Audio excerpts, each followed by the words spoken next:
Y es momento de hablar de salud, de prevención y estamos ya con especialistas. Claro, porque estamos atravesando la Semana Mundial de la Alergia con un enfoque en alergias alimentarias. Juan Pablo de la Torre está junto a una doctora especializada en el tema. Juanpi.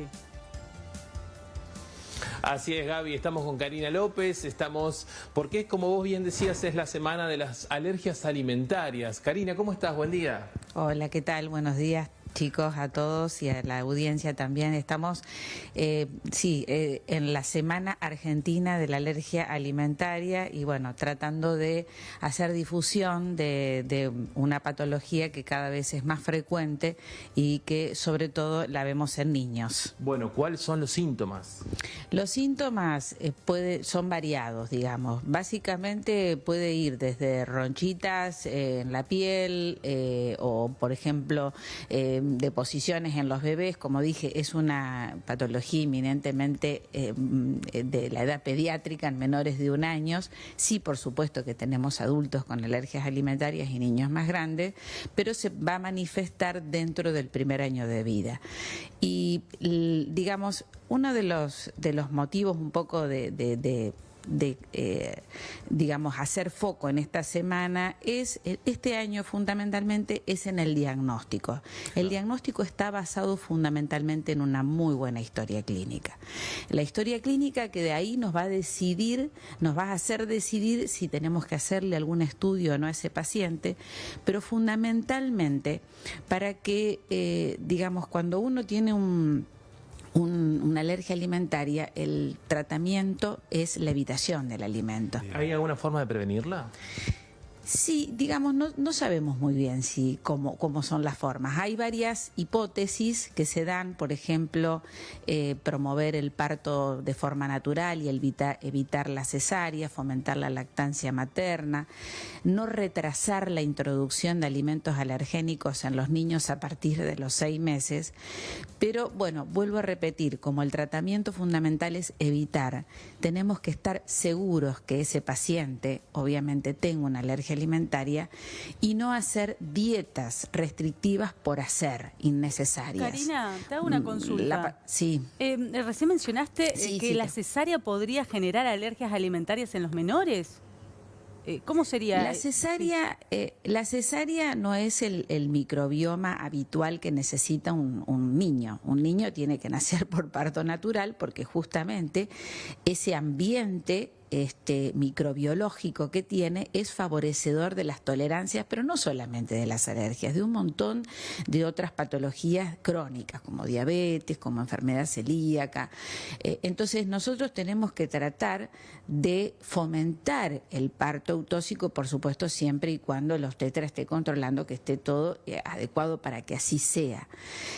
Cuando el niño nace por cesárea, adquiere otra microbiota que no es la adecuada para justamente el desarrollo del sistema inmune. Entonces es importante.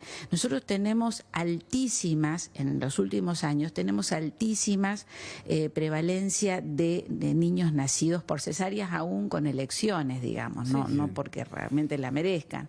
Entonces creo que hay que hacer foco, creo que en la prevención, sostener la lactancia materna, no retrasar la introducción de alimentos, y lo digo bastante bien porque a veces se retrasa el huevo, la leche, el pescado, los frutos secos, que por supuesto no le voy a dar a un lactante una almendra o una leguminosa como el maní, claro, pero sí puedo introducirlo en pastas, en procesados, que son aceites, digamos, que son esenciales. Entonces cada vez estamos viendo más que necesitamos introducir, no retrasar la introducción. Doctora, dentro del primer año de vida, el niño tiene que haber comido, por supuesto, frutas, verduras y un montón de otros alimentos que consideramos alergénicos. Volviendo a los alimentos, ¿hay algún alimento puntual donde se haya incrementado la alergia? No sé, pienso harinas o pienso en los pescados, por ejemplo. Hay mucha gente que o no le gustan los pescados o no come pescado porque es alérgica, como por ejemplo los camarones. No. Esas son más alergias de adultos. Bien.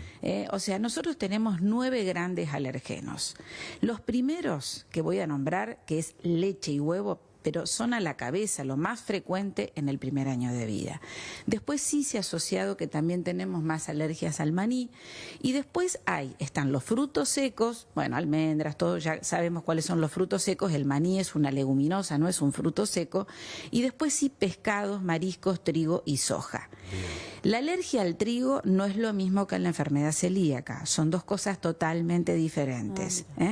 Y otra cosa que quiero remarcar, ya que hablé de la leche, es que la alergia a la proteína de la leche de vaca no es nada que ver con la intolerancia a la lactosa. Que son cosas que se confunden habitualmente. ¿Con la pimienta, doctora? Entonces a veces... ¿Qué pasa con la pimienta? ¿Cómo? Con la pimienta, por ejemplo. Hay mucha gente que es alérgica a la pimienta. No, sí, digamos, lo que puede haber es que algunos aditivos o, por ejemplo, algunos condimentos pueden provocar reacciones en piel no necesariamente alérgicas. Si bien puede existir la alergia a condimentos, también tenemos que pensar que hay algunos alimentos que liberan una sustancia que se llama histamina, que hace una reacción muy parecida a la alérgica porque obviamente produce ronchas. Recordemos que las manifestaciones de la alergia mediada por IgE, que es un anticuerpo, está dentro de las 2 primeras horas. O sea que cuando tenemos alguna evidencia de eso, nosotros tenemos que tener claro qué comió ese paciente dentro de las 2 primeras horas de producida esa ronchita. Obviamente, la roncha o el abono, las erupciones que vemos en los niños son las reacciones más leves. También podemos tener niños que tengan deposiciones con moco y sangre, pero no todos los niños que tengan deposiciones con moco y sangre van a tener una alergia alimentaria. Así que yo aprovecho esta oportunidad. Este año estamos haciendo mucho foco para que tengamos conciencia en el diagnóstico, que no hagamos sobrediagnósticos, que no hagamos dietas por hacer, claro, porque realmente eso no solamente que no sirve, sino que retrasa la maduración inmunológica de ese niño. Recién usted, doctora, mencionaba algunos al aspectos pediatra que son fundamentales para entender por qué también aparecen más personas alérgicas, desde esto que mencionabas de la cesárea hasta otros que tienen que ver con nuestras conductas. Y en este sentido quería preguntarle si tenía algún impacto, por ejemplo, la cantidad de procesados que hoy uno puede adquirir fácilmente en el supermercado. ¿Esto también favorece las alergias o no necesariamente tiene relación como si ha ocurrido con otras intolerancias? Mira, justamente yo vine de un congreso internacional donde se habló muchísimo de lo que es la ingesta de ultraprocesados y la inflamación del sistema inmune. Inflamación no es estar más inflamado o sea, la inflamación nosotros le hablamos, cuando hablamos de inflamación inmunológica, que es lo que puede producir no solamente la mala ingesta, por eso favorecemos que disminuye la inflamación, las fibras. La fibra favorece un entorno como, por ejemplo, las fibras ¿en qué está? En las legumbres, está en las frutas, en las verduras. O sea, la dieta tiene que ser variada. Por supuesto que la dieta inflamatoria es la dieta de ultraprocesados, entonces que sabemos que no está bien, pero además sabemos que hoy impacta también en lo que es todo la microbiota, que es la que nos va a ayudar a superar un montón de cosas, no solamente enfermedades alérgicas que hoy por sí no tienen cura, pero sí pueden tener un tratamiento o en el caso de que se pueda producir, porque digamos, una alergia no se va a producir solo porque un niño nazca por cesárea, claro, o porque la mamá no le dé la lactancia materna los primeros 6 meses, sino que además va a ocurrir porque genéticamente está predispuesto. Bien. Entonces, nosotros tenemos que ayudar esa genética y entre los cambios climáticos, la contaminación ambiental y la mala alimentación también son factores que le llamamos epigenética, que modifican los genes con los que nacimos. Entonces tenemos que cuidar esa genética para que no se exprese de manera o rápida o mayor.